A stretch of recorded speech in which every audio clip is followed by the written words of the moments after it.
Sziasztok, Császár Szabolcs vagyok, és ebben a videóban bemutatom nektek a Sigma legújabb objektívét, ami nem más, mint a 20 mm-től egészen 200 mm-ig tartó, f3,5-től 6,3-ig tartó DG Contemporary Ultra Zoom objektívét, ráadásul full frame-en, tehát nem egy APS-C objektívről beszélünk, úgyhogy elég izgalmasan hangzik, tartsatok velem!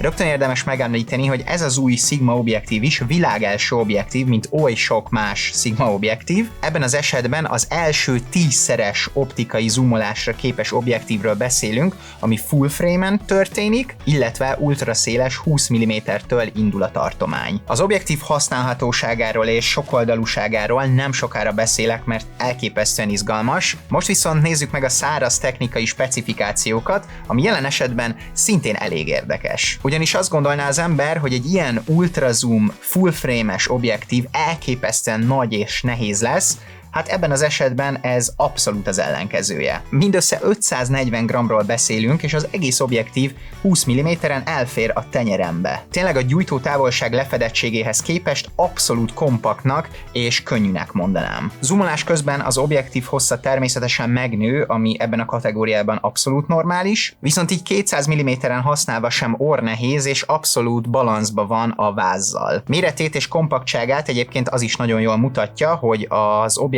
szűrő átmérője mindösszesen 72 mm, ami egy ilyen átfogású objektívnél abszolút picinek mondható. Az objektívet Sony E és Leica L bajonetben fogjuk tudni megvásárolni. Ami a kialakítást illeti, van egy nagyon finoman állítható fókuszgyűrűnk, és egy nagyon jól kezelhető, nagyobb zoomgyűrűnk is. Utóbbit egyébként 20 mm-en le is tudjuk lokkolni a hozzátartozó kapcsolóval, ami egy szuper opció, ha esetleg utaznánk, vagy fixen 20 mm-en szeretnénk tartani a zoomot. Ezeken kívül már csak egy AF-MF kapcsoló van az objektíven, tehát a Contemporary objektív sorozatnak hűen egy nagyon letisztult és egyszerű dizájnt kapunk. Ettől függetlenül a külső kialakítása természetesen nagyon jó minőségű, illetve por és fröccsenés állóság is jellemzi, ami az utazások során egy baromi fontos és hasznos funkció. Tartozékként kapunk hozzá egy szirom alakú napellenzőt, ami a becsillanások ellen és a kontraszt megtartása érdekében egy szuper kiegészítő. Na de nem is húzom tovább a szót, beszéljenek helyettem a képek,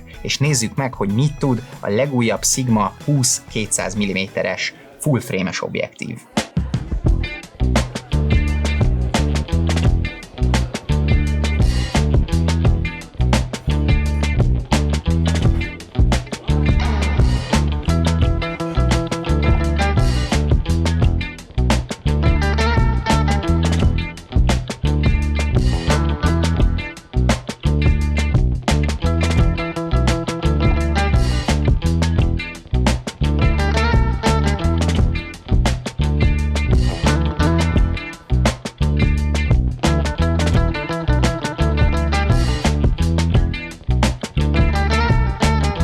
Ahogy látjátok, elképesztő sokoldalú és végtelen módon használható ez az objektív. Ez persze nem véletlen, mert szerintem a 20 mm-től 200 mm-es zoom tartomány tényleg az abszolút tökéletes, ami egy átlag fotósnak rendelkezésre kell, hogy álljon. Nekem ugyan sajnos nincs hasonló ultra zoom utazó objektívem, viszont ha jobban belegondolok, a fix objektíveimmel és a zoom objektíveimmel közösen pontosan ezt a tartományt fedem le, hiszen a legszélesebb objektívem 20 mm 1.8-as objektív, és a legnagyobb gyújtó távolságom a 70-200 mm-es zoom objektívemből fakadó 200 mm.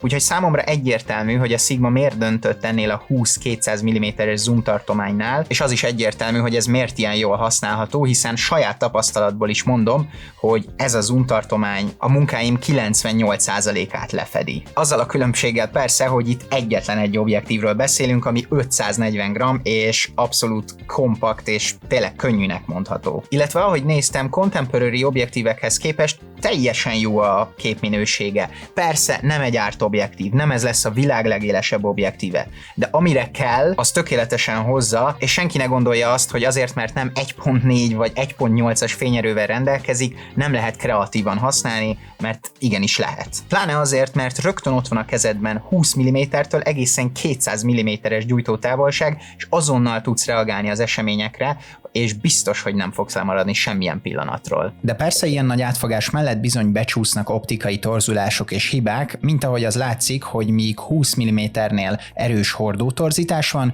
úgy meglepő módon 35 mm-nél már átváltozik ez párna torzító hatásúvá, és innen felfele meg egyre intenzívebb ez a hatás. Viszont én ezzel úgy vagyok, hogy inkább hibázzon olyan dolgokban az objektív, ami utólag teljesen, vagy legalább valamelyest korrigálható. Vinyettálásnál ugyanez a helyzet, 20 mm-nél elég komoly sötétedés van a sarkokban, ami teljesen csak f10 körül szűnik meg, de amint elérhető lesz a Lightroom-ban az objektív profil korrekciója, ezeket egy kattintással meg fogjuk tudni oldani. A jó képminőség mellett abszolút hozza a Sigmához hűen, elképesztően gyors és instant autofókuszt, ami főleg a modern HLA lineáris motorjának köszönhető. Ezek mellett még makró jellegű fotózásra is képes, hiszen 28 mm-től egészen 85 mm-ig 1:2 leképezési arányt tudunk vele elérni, ami szinte már tényleg makrónak számít, és ami miatt még sokoldalúbb és jobban használható ez az objektív. A makró tulajdonság mellett nézzétek meg, hogy ahhoz képest, hogy nincs nagy fényereje az objektívnek, mégis milyen szép a bokeh és milyen gyönyörűen mossa a hátteret, hála a full frame-es szenzornak és a kiemelkedően jó közelpontnak. Úgyhogy összességében kinek javaslom ezt az objektívet, és ki tudja a legjobban kihasználni ezt a zoom tartományt. Rögtön ami elsőre eszembe jut, az objektív kompaktsága és méretei miatt az nem más, mint az utazás. Szerintem minden fotós vagy videós, aki full frame-es gépekkel ment eddig utazást fotózni vagy videózni, azoknak az álma lesz az az objektív. Hiszen a váz mellett mindössze 540 grammot kell majd csak cipelnie, ami az egész napos utazás során nagyon-nagyon sokat számít. Amellett persze, hogy kap egy olyan 10-szeres zoom tartományt, amivel tényleg bármit meg tud örökíteni. És a másik csoport, akiknek szerintem ez fantasztikus objektív lesz, az nem más, mint a kezdők, és mondom is, hogy miért. Az elején szerintem nagyon sokan bajban vannak azzal, hogy vajon milyen objektívet vegyenek elsőnek. Kezdőnek amíg nincs meg a stílusa, vagy az a terület, ami igazán bejön neki, addig nem igazán tudja eldönteni, hogy mit is akar valójában csinálni, és ahhoz milyen objektívek szükségesek. És pont azért gondolnám, hogy ebben az objektívben szinte minden gyújtó távolság megvan, amire egy átlagos fotósnak szüksége van. A lényeg, hogy ezzel az objektívvel baromi könnyen és gyorsan ki lehet tapasztalni, hogy mi az a stílus, és nagyjából mik azok a gyújtó távolságok, amire szüksége van a kezdőfotósnak. Úgyhogy megmondom őszintén, én abszolút tudnám akár első objektívként is javasolni ezt a zoom objektívet. Ha esetleg ezt egy olcsó, fix 50 mm-essel kiegészíti az ember, akkor kezdésnek tökéletes. Egy dologról nem beszéltünk még, ami nem más, mint az ár.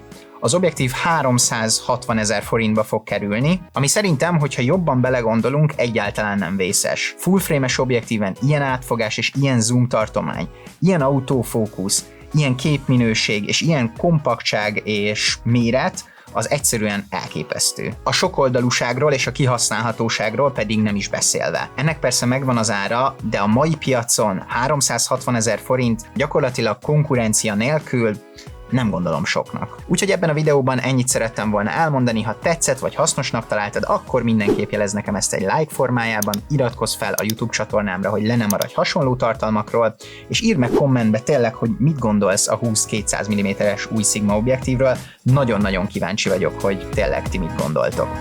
Találkozunk a következő videóban, addig is vigyázzatok magatokra, sziasztok!